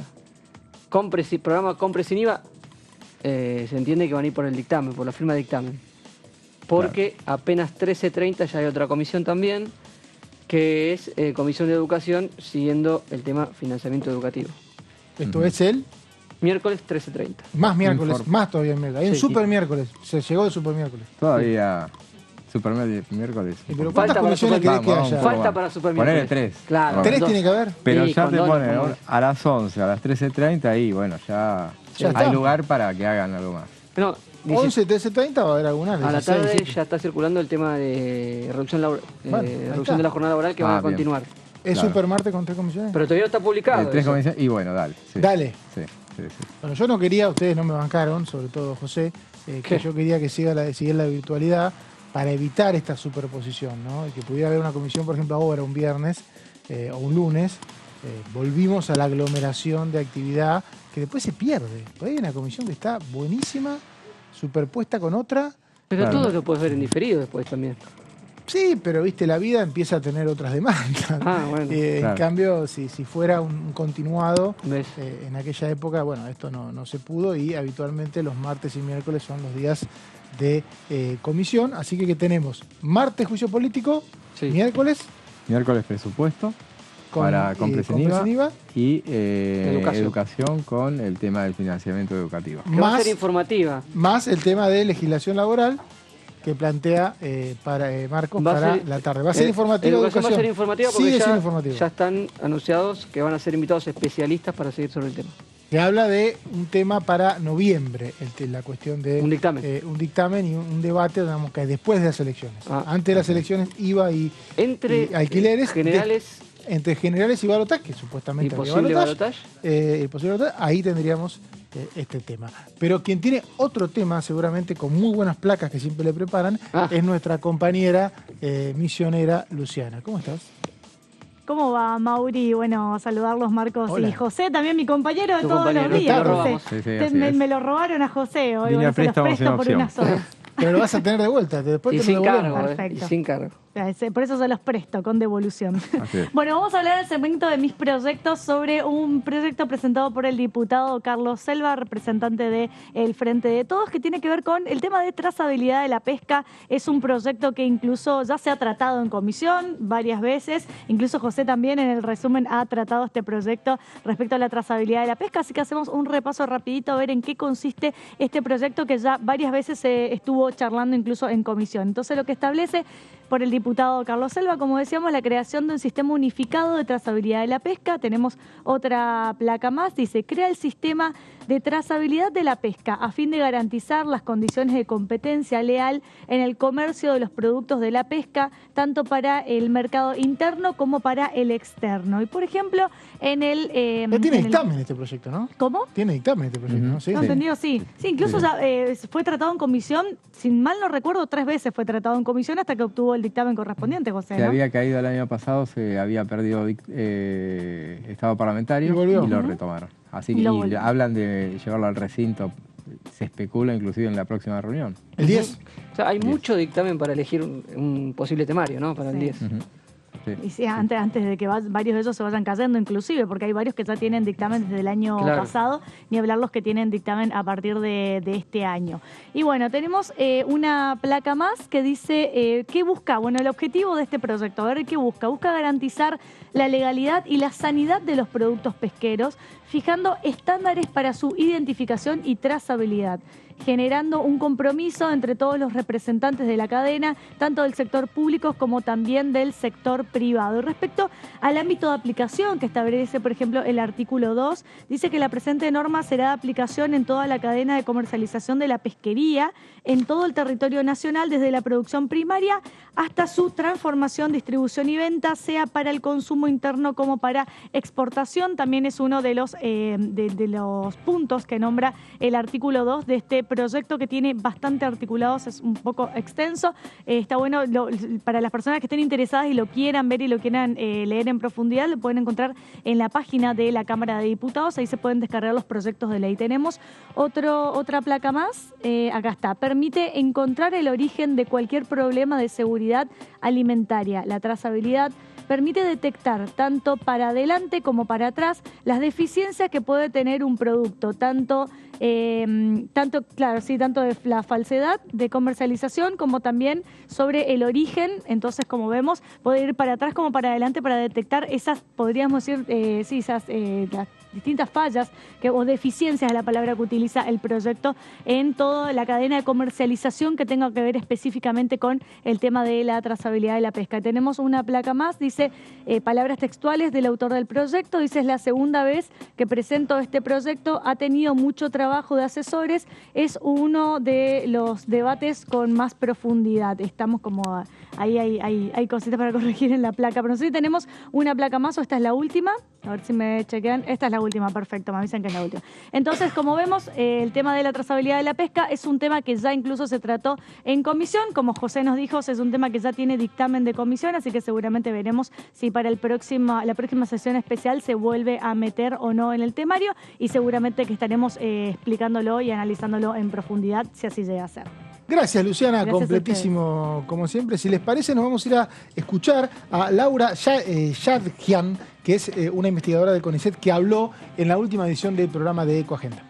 En general, todos los que hacemos ciencia, los que nos dedicamos a la investigación, como los investigadores del CONICET, también formamos equipos de trabajo, formamos estudiantes de doctorado, de maestría, estudiantes postdoctorales, y trabajamos en equipo, en un grupo de investigación, porque realmente es imposible abordar esto en forma individual. En estos grupos de investigación hay miradas complementarias, ideas, creatividad que se pone en juego y que son fundamentales para poder encontrar las soluciones a estos desafíos que, por otro lado, van cambiando permanentemente, porque el clima está cambiando, porque de golpe aparece un problema ambiental nuevo, un río donde hasta ese momento no existía. Entonces, poder encontrar estas soluciones requiere de miradas complementarias y también de acción de un conjunto, un grupo de personas que generalmente tienen distinta experiencia, distinto tiempo desde que se están iniciando en la investigación, y que esos aprendizajes se complementan mucho. Yo aprendo mucho con mis estudiantes. La verdad es que es muy interesante la mirada que ellos traen fresca, nueva, sobre problemas que, bueno, ellos por ahí se han formado en un contexto tecnológico y en una problemática ambiental muy distinta al momento que vivíamos cuando me formé yo. Entonces, esos cambios de realidades también hacen que sea como muy motivante y muy importante esta interacción. Siempre es importante tener en cuenta el plazo de tiempo en el cual uno analiza las cosas, ¿no? Una cosa son los resultados o la producción que podemos tener en el corto plazo, y otra cosa muy distinta es si uno maneja los ecosistemas para mantener la producción lo más estable posible y además que eso se mantenga en el tiempo, ¿no? A eso llamamos la sustentabilidad de la producción agrícola, ganadera, forestal, y para eso es muy importante tener esta perspectiva de largo plazo, no pensar solamente en cuánto queremos producir el año que viene, sino que queremos que esa producción se mantenga. Para eso es importante que dejemos vegetación natural, ya sean los bordes de los cultivos, que haya remanentes de montes nativos donde hay reservorios de polinizadores, de especies que atacan a las plagas de los cultivos, reservorio de diversidad, porque ahí también puede haber especies que querramos domesticar en el futuro cuando la producción agrícola sea mejor, con especies distintas que las que estamos usando en este momento. Entonces, todo ese reservorio de biodiversidad es de algún modo nuestra garantía de que vamos a poder seguir produciendo en estas cantidades en el futuro. Y nuestro país es un país netamente productor, agrícola, ganadero, donde el campo es un componente muy importante. También es un país que 2/3 de su territorio es árido y donde el agua escasea de por sí. Entonces, la producción vegetal, que depende mucho del clima y de la cantidad de las lluvias, siempre está en juego y siempre, digamos, depende mucho del clima. Entonces, es clave, digamos. Escuchábamos a una de las entrevistadas que tuvo la última edición de Ecoagenda, que me contaron que José la ve siempre. No dejo vivo, es inevitable ver uno de los programas que tiene DTV con nuestra compañera, Lourdes, que es la conductora, y además de verlo en vivo, obviamente se pueden encontrar todos los registros en el canal de YouTube de DTV. Por YouTube, sí, señor. El registro que tenemos ahora es que un montón de personas, dicen cerca de 1.800.000, van a dejar de pagar el impuesto a las ganancias a partir de esta ley que se sancionó ayer en el Senado, que José nos va a contar todo. Pensé que cuando decías 1 millón estabas hablando de la plaza, porque en este momento justamente... Claro. Digo, no, es demasiado, pero bueno, justamente acá en la Plaza de los Congresos está el sindicalismo festejando, celebrando la aprobación de esta iniciativa. Está con la presencia del impulsor de esta iniciativa, el ministro Sergio Massa, que bueno, justamente 2 semanas duró desde que ingresara el proyecto al Congreso. El Senado anoche transformó en ley la modificación en el impuesto a las ganancias promovida por el ministro de Economía, Sergio Massa. Esto es una muestra de que en esta administración una de las características no positivas, digamos, fue el hecho de la demora que tenían generalmente con los proyectos del Ejecutivo. Los mandaba y pasaba un año por lo menos hasta que empezaban a tratarlo en diputados, si es que lo trataban. Sí. Eso era una constante que fue. Por eso llama mucho la atención que ¿no? se le ha dado una impronta distinta ahora a partir de los hechos de que, bueno, hoy hablamos todo el día en referencia a iniciativas e inclusive la de financiamiento educativo. Me parece, esto voy a tirar, lo dejo así como para que cada uno lo piense. Suelte. Las primarias cambiaron la voluntad de ciertos sectores políticos a partir de la posibilidad de que el balotaje no tenga una de las principales fuerzas como es Juntos por el Cambio. La fuerza de Juntos por el Cambio para negociar esto es lógico, no es la misma desde que mostró que puede quedar tercero. ¿No? ¿A qué sector particular? Todos los bloques chicos hoy por hoy tenían alguna expectativa. Que son los que más olfato tienen normalmente. Bueno, pero te decían en diciembre, si es presidente o presidenta de Juntos por el Cambio, yo tengo que empezar a tener diálogo. Antes las pasos era el espacio que más chance tenía. Que más, supuestamente, en realidad teníamos una lectura equivocada, evidentemente. Bueno, sí, igualmente. Pero lo que la política leía era que el espacio que más chance tenía de ser gobierno en el día de diciembre era Juntos por el Cambio. De hecho, la ley de alquileres se aprueba acá el 23 y este debate, que en el Senado termina con algunas reversiones, se da en septiembre, el 23 de agosto, y es cuando me parece que este clima empezó a curtir más, ¿no? Acá, de bueno, a ver, ¿qué vamos a tener acá en adelante?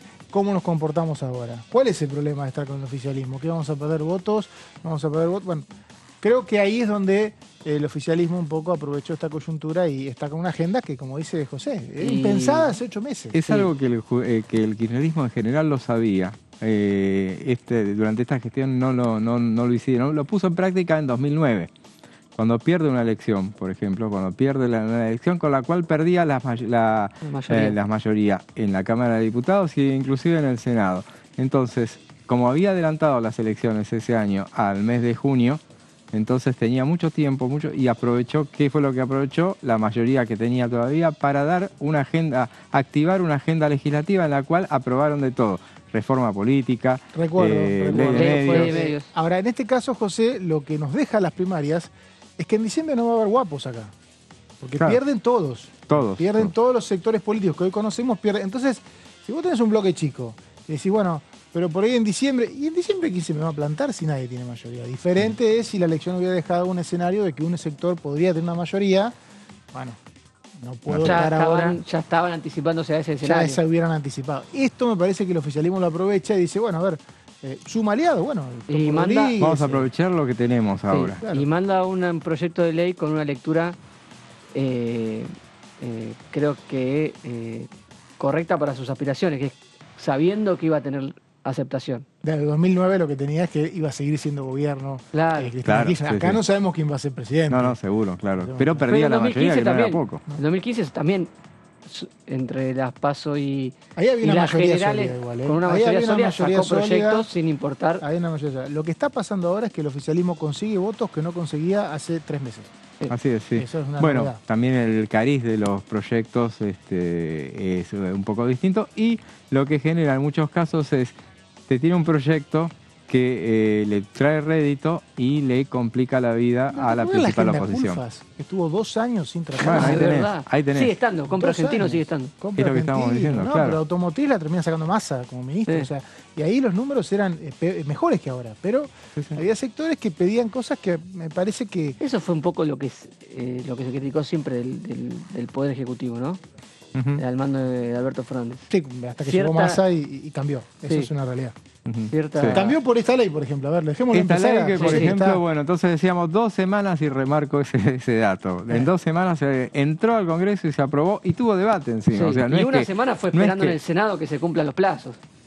Claro, encima de eso, porque el Senado respeta los 7 días, pero acá no es que no vinieron los funcionarios, vinieron los funcionarios a informar sobre el tema. Entonces, bueno, la cuestión de la iniciativa anoche consiguió 38 votos positivos de los propios de Magdalena Solari Quintana, la misionera que se había desaparecido durante...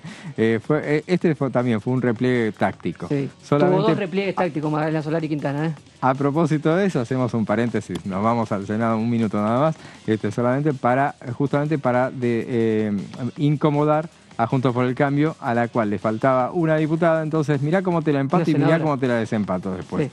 Que fue en el caso de la... Eso lo estás diciendo como sospecha, digamos. La sospecha, nada más. Una posibilidad que pueda llegar. Pero tenés datos, qué sé yo. O a lo mejor a la senadora... Una teoría conspiranoica. Recién me entero que se hacen estas cosas. La verdad, a lo mejor a la senadora la llamaron justo, se fue y después volvió, obviamente. Le pasó en alquileres también, ¿eh? En alquileres no votó. Estuvo ausente en la votación de alquileres también. 37. Pero tenía... 37. No estaba acá 35. Según... Nunca se mostró muy afín al proyecto del oficialismo. Así es, sí. Bueno, la cuestión es que tuvieron ellos, los legisladores de Unidad Federal, que son 5 en total, y en realidad 4 son kirchneristas, en realidad lo fueron. Ex-oficialistas, me gusta decir a mí. Ex-oficialistas, sí, está bien. En realidad no son todos kirchneristas, por ejemplo, Camao Espínola es muy cercano a Schiaretti, pero no tanto porque hoy, por ejemplo... Ahí es donde juega ahí es donde te olvidaste las primarias. Ahí te las olvidaste. Claro. Por eso, y me acuerdo y entonces digo, bueno, no tanto. Schiaretti, no nos olvidemos que en julio, hasta el 14 de septiembre, ¿no? No nos olvidemos que en junio, este bloque se creó en febrero. En junio, primero era candidato presidencial, lo es. Y en junio intentó un frente de frentes. Claro. Que lo hubiera tenido en el candelero, de haberse creado hasta ahora, por ahí una de esas... Claro, si la interna la hubiese ganado el otro sector, en Juntos por el Cambio, el que proponía el Frente de Todos, Carlos Camao Espínola, hubiese estado era todavía dentro del schiarettismo. Uno de los que en 2015 se hubiera ido con Pichetto, se hubieran ganado en 2021, en 2019, perdón. Sí, 2019. Y María Eugenia Catalfamo, que hubo foto, me acuerdo. También, ex miembros todos del Frente de Todos, contra 27 votos negativos que eran de Juntos por el Cambio, y también Alejandra Vigo, la esposa del gobernador Schiaretti. Recordemos, hubo 6 ausentes en esta votación. Veamos la próxima placa. Vamos a hacer a ver, nos quedamos en cómo fue aprobado y después hablamos de la historia de este proyecto y del contenido, si te parece, porque nos está llamando en vivo urgente Luciana. Vamos al móvil. Vamos.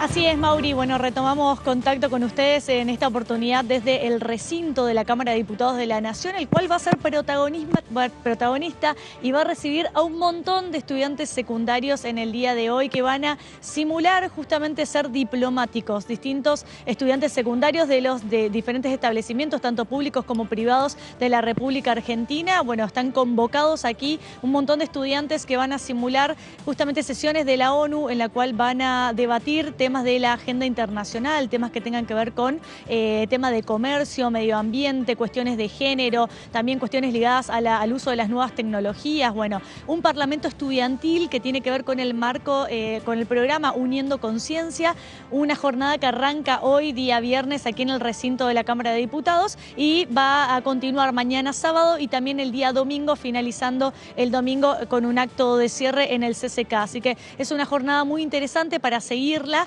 porque estos estudiantes secundarios, como decíamos, van a simular ser diplomáticos, donde van a intercambiar y debatir diferentes ideas sobre distintas temáticas, cada uno en representación de algún país del mundo, simulando como si fuese una sesión de la ONU, ¿no? Que integran prácticamente todos los países del mundo. Bueno, en esta sesión van a simular ser diplomáticos y van a debatir temas, como decíamos, que tengan que ver con la agenda internacional, con el medio ambiente, con el trabajo, con el uso de las nuevas tecnologías, las cuestiones de géneros, y no es la primera vez que el recinto recibe a una camada tan importante de estudiantes secundarios en el marco de lo que tiene que ver con este programa Uniendo Conciencia. Así que seguramente a lo largo de la jornada vamos a estar volviendo con ustedes, porque también se espera la participación posiblemente de autoridades de la Cámara, de Cecilia Moró, y también posiblemente del ministro de Economía, Sergio Massa, que ya en la edición anterior, incluso en el CCK, estuvo disertando frente a todos estos alumnos y estudiantes secundarios de las distintas provincias del territorio nacional. Así que seguramente que vamos a estar yendo y viniendo con ustedes en el piso con más información y bueno, contándoles un poco cómo va a ser el desarrollo de esta jornada tan importante en el día de hoy. Gracias, Luciana. Volvemos cuando sea necesario. Dale. Luciana ahí desde un simulacro diplomático de jóvenes, pero nos habíamos quedado con el impuesto a las ganancias. Anoche se aprobó la ley enviada por el ministro, el proyecto de ley enviado por el ministro Sergio Massa para que los trabajadores y los jubilados no paguen ganancias. José nos había contado cómo fue la votación, es más, hizo un poroteo, tiró algunas cosas raras que pudieron haber pasado, que a mí no me constan. Ahora nos va a contar cómo empezó la historia acá en Diputados. No te puede dejar solo. Volvemos a Diputados entonces. Lo dijiste con mucha naturalidad, un poco de suspenso. Sospechan, qué sé yo. Hay algunas dudas. Hay algunos rumores. Rumores de pasillo. Pero bueno, pasemos a otro tema. En la Cámara Baja, acá empezó todo esto. Había recibido media sanción el 19 de septiembre, por eso, bueno, la fecha es muy reciente, el 19 de septiembre, con 135 votos a favor, 103 en contra. Recordemos entonces un poco la composición de los votos, de los 135. Votaron junto a los 116 del oficialismo, votaron los 3 libertarios. Tanto se habló, cuánta agua corrió bajo el puente, se habló de que el voto de Milei y compañía con el oficialismo, los 4 diputados de la izquierda. Hay que decirlo, con una muy buena argumentación, cortita, en un tuit que dio Milei, me sorprendió porque no es lo que estamos acostumbrados, que es, yo voto lo que me interesa, que esté bien. Si lo hace un gobierno, bueno, que lo haga. Si yo dije que siempre estoy en contra de los impuestos. El problema es que entre Juntos por el Cambio y el bloque de La Libertad Avanza, siempre se han estado acusando. Después de cada votación, vos votaste con Frente Todos, no, vos votaste con Frente Todos. Ha sido una práctica constante entre los dos. Sí, pero lo que pasa es que en las elecciones le fue bien al que menos acusaba. Claro. Entonces un poco como que yo a veces hablo con algunos sectores Juntos por el Cambio que dicen, quizás no fue el camino correcto entrar en esta grieta. Bueno, de alguna manera dijo Milei, yo si es mi tema, si el gobierno se hace eco de algo que yo quiero, lo voy a votar. Es más, dijo en el discurso, el salario para mí no es ganancia, es remuneración, que es la frase que hace 10 años repite Massa. Así es. No sabemos quién copia a quién. Y pensá que estamos hablando, me sorprende, de 2.7 votos. En ese margen solamente están los 3 candidatos, claro. De los cuales uno se autopercibe ganador. Pero esa es la foto del 13. Claro. Pero no necesariamente... es la foto de la semana siguiente, es la foto actual, según dicen algunos encuestadores. Pero lo que pasa es que estos movimientos que hablábamos, José, tienen que ver mucho con la foto que cada sector político tiene de la coyuntura. Claro, todo el mundo se autopercibe. Y tienen datos también, claro. ¿No? Sí, pero lo que pasa, los que te dan los datos son los que decían que el domingo pasado estaba muy parejo pero a la elección. Los que nos dan los datos a nosotros, no los datos que piden a veces los dirigentes, sobre todo los locales. Lo que pasa es que es muy difícil medir igualmente. Pero medir local no es tan difícil. No, por eso... ¿Vos decís que los candidatos y los protagonistas tienen datos más fiables que los que se difunden? Sí. Locales, regionales, que los hacen moverse de una u otra manera, ¿no? Volvemos a la Cámara. Entonces, estábamos con la votación. Ahí nos llevó los tres libertarios, nos llevaron a esta discusión. El tema de, votaron junto a la izquierda y los libertarios. Y el kirchnerismo. Y el socialismo también votó a favor. El socialismo, el interbloque, de los 8 integrantes del interbloque federal, me falta un poquitito más, pero bueno, 3 votaron a favor, que fueron el Topo Rodríguez, Graciela Camaño, Mónica Fein, 4 votaron. No, 5. 5 votaron. 3 votaron en contra. Natalia Lazota y Enrique Esteves, justamente. Exacto. Sí.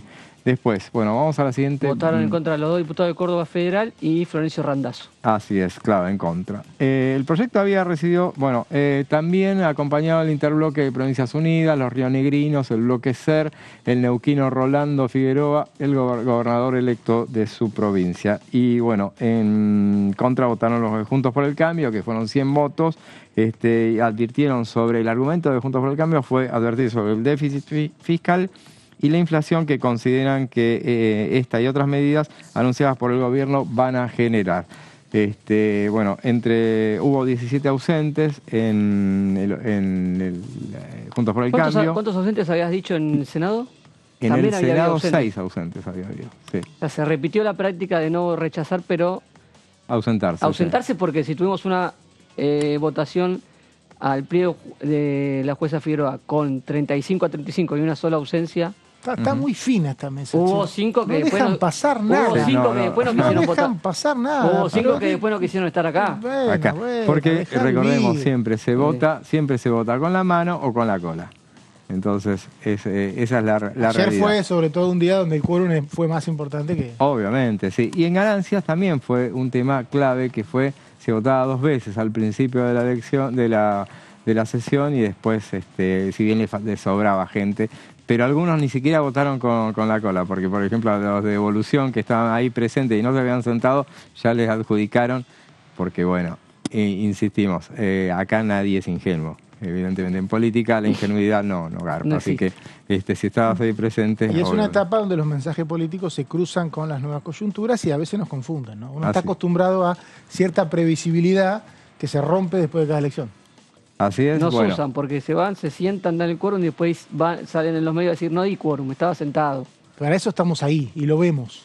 Un detalle que se dio durante la presencia, las negociaciones previas, fue el hecho de que los diputados representantes de los bloques federales pedían justamente una compensación, un pedido de compensación por el tema de ganancias, lo que iban a perder, de lo que estuvimos hablando un poco. Un proyecto de ley presentado. El mismo día para que tributara el 30% de lo recaudado con el impuesto al cheque que fuera a las provincias para compensar lo que van a perder con el tema ganancias. Complejo el tema porque todo el impuesto al cheque se deriva al ANSES.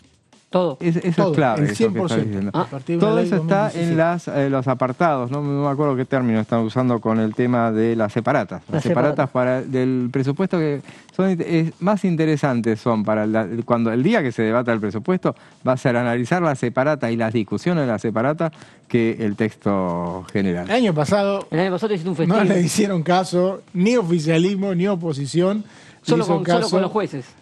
Sí, pero finalmente no tuvo mayoría. Nadie le prestó atención a le prestó atención, pero nadie quiso asumir el costo de eliminar exenciones impositivas muy importantes que hay hoy. Ahora tenemos una doble, vamos a hacer otro paréntesis, pero tenemos una doble injusticia, que es que se sacó los cargos de funcionarios públicos para este beneficio y hay otros cargos de funcionarios públicos como jueces y diplomáticos que todavía quedan. Sí. Ahí me hace reír el tema de funcionarios porque los funcionarios cobran de la cerca del Estado, entonces como que un ida y vuelta de plata. Claro. Más vale le bajo el sueldo, no sé, pero bueno. Podría ser. Sí. Podría ser. Bueno, vamos a la siguiente placa, entonces vamos a ver a qué, después de todas estas disquisiciones, de qué estamos hablando cuando hablamos de la modificación del impuesto a las ganancias. Se elimina la 4ª categoría de ganancias y solo pagarán el impuesto los mayores ingresos, cuyo valor esté por encima de 15 salarios mínimos vitales y móviles, actualmente equivalente ahora 1.980.000 pesos. Recordemos que cuando estuvo presentándose estábamos en 1.770.000. Ahora acaba de aumentar el salario mínimo. Entonces, bueno, cuando esté en vigencia esto, probablemente esté más alto todavía porque esta ley va a estar para arrancar el año que viene. Se irá actualizando de esta manera. Se prevé que el tributo alcanzará a 90.000 contribuyentes. Actualmente lo pagan 700.000, que representan un 0,88% de los trabajadores registrados en la Argentina. Entre quienes seguirán pagando se encuentran lo que decíamos recién, los CEOs, puestos calificados, cargos políticos y jubilaciones de privilegio. Ahí es bueno ir a lo conceptual, José, si me permitís, porque sí. Claudia Balestrini, que es la subsecretaria de Ingresos Públicos, nos pidió pensar de qué estamos hablando cuando hablamos de un empleado y cuando hablamos de un CEO, porque puede pasar que un empleado cobre más que un CEO, sí puede pasar. Ahora, lo que no puede pasar con un empleado es que reciba utilidades, o reciba porcentaje de ganancias, o reciba ingresos repartidos por otras rentas. ¿Y qué es lo que detectó la FIP y Balestrini, la subsecretaria de Ingresos Públicos? Que lo que hacen habitualmente los CEOs es topear el salario hasta que no le agarre ganancia. No puede hacer eso la persona que nos lleva la yerba al kiosco de la esquina porque cobra un salario. Entonces, ahí es donde está el tema del salario no es ganancia. Me pareció muy interesante, sobre todo la evidencia empírica de este concepto, ¿no? Claro, así es, sí. Bueno, vamos a la siguiente placa. Desde la salida de la denominada tablita de Machiné hasta el año 2011, aproximadamente el 10% del total de los empleados del país en relación de dependencia, llámese sector público y privado, pagaban impuesto a las ganancias. En el año 2019 se incrementó a 2,5 millones. Esto es un 30% de los empleados registrados en todo el país. Esto acá le saqué las comillas, pero todo esto lo dijo Castañeto. Vamos a revelar la fuente, lo dijo en su presentación. Claro, porque lo que pasó, lo que decían es que entre 2015 y 2019 no se cambiaban los límites y a su vez bajaba el salario real. Claro. Entonces bajaba el salario real, había inflación, bajaba, entonces te agarraba ganancia y por encima te ganabas menos. Y fue un tema de campaña ese, ¿no? Así es, sí, totalmente. Bueno, veamos entonces un cuadro al que tuvo amplia difusión en estos días, pues justamente el gobierno se hizo, tuvo especial interés en remarcar cómo según pasan los años. En 2003, recordemos, había un 9% pagaba con 496.000 personas. Estamos hablando siempre de empleados que pagan ganancias. Ganancias. Empleados sí, así es. que pagan ganancias. En relación de dependencia. En relación de dependencia. En 2015 era 1.194.000. Recordemos que siempre fue un reclamo que se le hizo a Cristina Kirchner. ¿A Cristina los últimos años? Sí, e inclusive yo recuerdo que hubo una ruptura grande que fue de Cristina con el sindicalismo, fue por el tema ganancias. Un paro en 2013-14, primer paro, hacía como 12-13 años no veíamos un paro grande, y hubo un acto en 2011, me acuerdo, que fue... el paro fue muy grande. Moyano. En alianza Renuevo, Moyano... que hoy están enemistades. El punto, y Moyano justamente uno de los sectores que sufre este tema por los camiones. Claro. El camión, te vas encima en Argentina, que tenés rutas que a veces no son lo deseables, te vas 25 horas. Sí, bueno, entonces, ahí pasamos por Cristina, al 12%. En 2020, bueno, esto es lo que remarcaba, en 2020, marcándote que era de 2010, como había dejado Cambiemos, 2.245.000 personas, el 30% pagaba ganancias. En 2021, bueno, con Alberto Fernández baja a 730.000, con el 8%. Congreso mediante.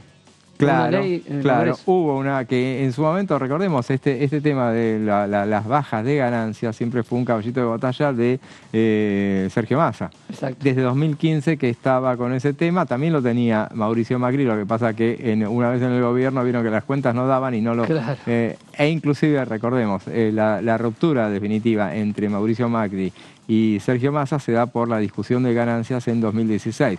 Hasta entonces, Mauricio Macri había recibido la ayuda, la colaboración del Frente Renovador por entonces, pero todo el año se la pasó diciendo que ya mandaba el proyecto para modificar el mínimo no imponible.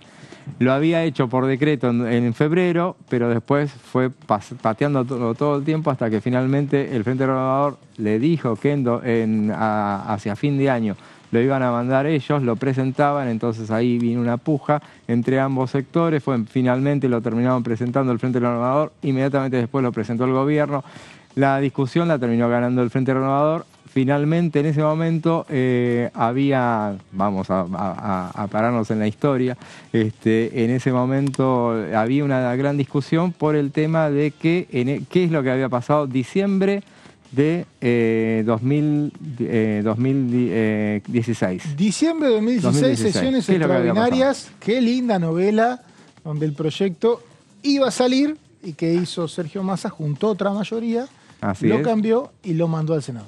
Paralelamente gana Trump en Estados Unidos. Que había ganado, eso había ganado en noviembre. Bueno.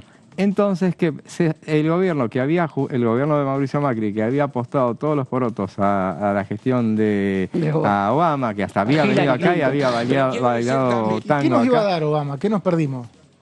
Es que el problema con Hillary Clinton. ¿Qué nos perdimos? El problema era lo que venía con Trump. Claro. El temor era de que iba a bajar que iba a tener mayor gasto, que iba a haber más inflación e iban a subir las tasas. Y cuando pasara eso, todos los que nos prestaban plata hasta entonces iban a dejar de prestar. El tema es la enorme deuda que se tomó en ese año, 2016-2017, que hizo al país vulnerable la suba de tasa. Esa es la deuda en dólares. Ese es el problema de la deuda en dólares, ¿no? ¿Qué le pasa entonces al gobierno de Cambiemos en ese momento? Dicen, no, se asustan, temen que pase lo que terminó después pasando en 2018, porque eso que imaginaron en ese momento termina pasando no en 2017, principio de 2017, sino principio de 2018. Entonces, ¿qué es lo que hacen? Directamente dicen, no negociamos más con Massa. Yo me acuerdo de haberlo hablado con Marcos Labaña, que decía, esto lo arreglábamos, el diferendo que se había armado por ganancias entre el Frente Renovador y Cambiemos, lo arreglaban con un llamado telefónico, lo arreglaban... Pero sucedió en el recinto. Nos juntábamos con las muy entretenida. nos juntábamos con las piñas y lo arreglábamos en 2 patadas. De hecho se termina acordando Massa y Kicillof, y creo que es la primera vez que hablaron, creo, claro. O de las primeras. Sí, terminan negociando ellos. En Cambiemos empiezan a decir, bueno, les gustaba la foto esa de Massa con Kicillof. En un momento dado entonces dice, bueno, no negociamos más, que hagan lo que quieren y vetamos. No tuvieron una visión muy grande, ¿no? Porque es la foto del triunfo de 2019. Claro. Esa es la idea que tuvo Marcos Peña. Claro. Entonces dice, no negociás más, Frigerio, no arregles nada, porque estas cosas las terminaba arreglando Monzó y Frigerio. Entonces no negociemos más, que pase lo que tenga que pasar y después cualquier cosa lo vetamos, porque lo que querían dar, por lo que venía, querían dar una sensación de racionalidad ante los mercados, porque lo que venía podía ser muy malo. Entonces, ¿qué es lo que termina pasando? Serán los mercados, ¿no? Finalmente lo que termina pasando es que se aprueban diputados, va al Senado y los gobernadores no querían saber nada con ese proyecto porque los afectaba fuertemente el tema de los recursos. Participación. Entonces, ¿qué es lo que terminan haciendo? Dicen, bueno, ahora sí negociemos. En ese momento lo que pasaba era que esto lo he contado acá también. Rogelio Frigerio, que era el gran negociador, estaba en China. Le dicen, volvete rápido para tratar de negociar, porque era ya sobre fin de año. Rogelio Frigerio dice, bueno, pero no llego, porque tenía que venir por Estados Unidos. Y no tenía la visa, no se la había llevado. Y no se usaba el Zoom también, ¿no? No se la había llevado. No se usaba el Zoom como... Pero estaba el Skype, che. Y no. Entonces termina tomando un traspolar, se va a Australia, se toma el traspolar, llega acá y gana un día. No me cuentes más. Vino acá y se reunió con la CGT y terminaron negociando y revirtiendo. En la negociación final, recordemos, fue en la casa de Massa, donde participó Mario Quintana, que entonces era coordinador de gabinete. ¿Hay una foto de ese asado? Hay una foto y una nota en los diarios de esos días. Y bueno, después Massa nos cuenta, a los periodistas que cubrimos acá un poquito, se había reformulado un poco ese proyecto. Fue un diciembre bastante agitado, en un Congreso que no tenía mayorías y quienes habitualmente cubrimos esto no estábamos tan acostumbrados, porque veníamos de una etapa, por lo menos 4 años con mucha mayoría, y salvo la parte del Grupo A, pero en este caso era día a día. Así es, sí. Todo esto se puede encontrar en un libro de José Di Mauro. Que es Gobernar en Minoría. Gobernar en Minoría. Por eso. Bueno, entonces llegamos a la actualidad. Bueno, ahora la actualidad es que con esta ley solo pagarán 90.000 contribuyentes, que representan el 0,88% de los empleos registrados en el país. Estarán excluidos del beneficio los CEOs, gerentes, directores de sociedades, puestos calificados, jubilados y de privilegio y cargos políticos. A ver, una más. Y la próxima placa.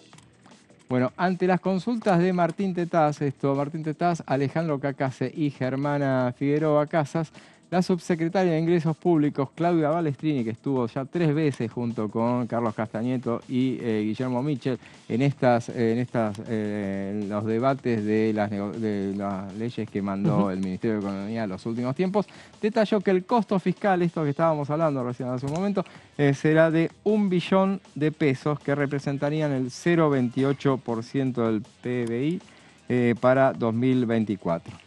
Y decían, por ejemplo, Balestrini dijo, y lo vamos a ver en la próxima placa, y que es la última, y si no lo vemos lo digo yo, no tenemos que ver eso como una recaudación perdida, sino todo lo contrario. Habrá un reflujo por el mayor consumo de todos los asalariados. Y eso es, bueno, un poco la idea de todo lo que trae esta ley, que recordemos acaba de aprobarse anoche en el Senado de la Nación y ahora se está celebrando su aprobación en la Plaza. Di Mauro es la persona que más sabe de las cuestiones legislativas, creo que coincidimos, el más experimentado. ¿Cuál es el momento más importante de la sesión por fuera de la votación? El momento donde vos tenés que escuchar lo que dicen. ¿Lo que dicen en el recinto? Sí. Al final. O al principio. En el inicio me dicen. Claro. Dicen acá cuando son los miembros informantes. Cuando son los miembros informantes. Sí. Bueno, si te parece, para un poco chequear lo que acabas de decir, comprobarlo y contrastarlo también, muy bien, vamos a escuchar a Carlos Heller, que es diputado, presidente de la Comisión de Presupuestos, cuando presentaba este proyecto que bien describió José durante la sesión que hubo la semana pasada, si mal no recuerdo, el día miércoles. Así es. Objetivos: fomentar la contratación formal de trabajadores, es decir, lograr un crecimiento del nivel de empleo en la actividad privada, en particular jóvenes. formalizar trabajo que hoy no está registrado, impulsar la transformación de los que hoy son beneficiarios de programas sociales en trabajo formal, registrado y privado. Un tema principal es tener en cuenta el escenario. La informalidad se concentra principalmente en las microempresas. De acuerdo a la información que se nos presentó, hoy en día en las empresas de hasta 5 trabajadores hay algo menos de 75% de informalidad. En las de entre 6 y 40, un 35%. Entre las de 41 y 100, un 15%, y en las de más de 100, un 12%. De allí que el proyecto hace foco, incluso en los beneficios, en las unidades productivas de hasta 5 trabajadores principalmente, aunque alcanza también a las facilidades a todas las pequeñas y a las medianas, y también para las grandes cuando se trata de contratación de nuevos trabajadores que poseen planes sociales. Quiero decir que esto hay que entenderlo todo en el marco complementario de otros temas como el que tratamos antes cuando hablamos en el tema anterior de impuesto a las ganancias.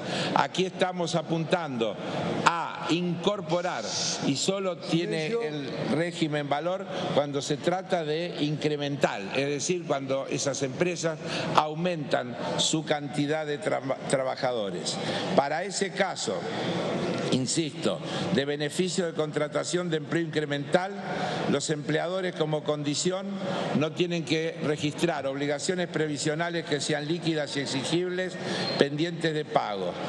El plazo de reducción de las cargas patronales se extendería a 24 meses y alcanza al Sistema Integrado de Previsión Argentina, al Fondo Nacional de Empleo, al PAMI, al régimen de asignaciones familiares. Esta reducción de las cargas no incluye ni la obra social ni la RT, es decir, son 2 obligaciones que se mantienen vigentes. Las micro, pequeño, medianas o incluso las entidades sin fines de lucro, cuyos objetivos sean la prestación de servicios sociales gratuitos, recibirán hasta un 100% de reducción de estas contribuciones patronales por ese periodo de 24 meses.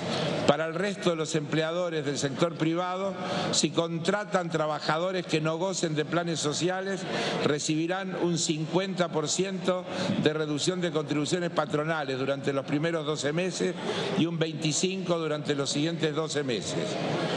Tratándose de todos los empleadores que contraten trabajadores que gocen de programas sociales, la reducción es del 100% de las contribuciones también por 24 meses. Beneficios para la regularización del trabajo no registrado. El proyecto prevé un plazo de 90 días a partir de su reglamentación para poder ingresar, acogerse a los beneficios de esta norma. Y los destinatarios, como dijimos, micro, pequeñas y medianas empresas, con la restricción ya expresada de que presten servicios sociales. Cuando se regularicen hasta 10 trabajadores inclusive, el beneficio para los empleadores significa la extinción de acción penal relativa a la ley penal tributaria, la baja del REPSAL si regulariza a todos los trabajadores por los que se encuentra en el REPSAL, la condonación de deuda por capital, intereses, multas y punitorios por falta de pago y contribuciones con destino a estos subsistemas de seguridad social. Estos beneficios, por incorporar hasta 10 trabajadores, los reciben las micro y pequeñas empresas en un 100%, las medianas tramo 1 en un 80% y las medianas tramo 2 en un 60%.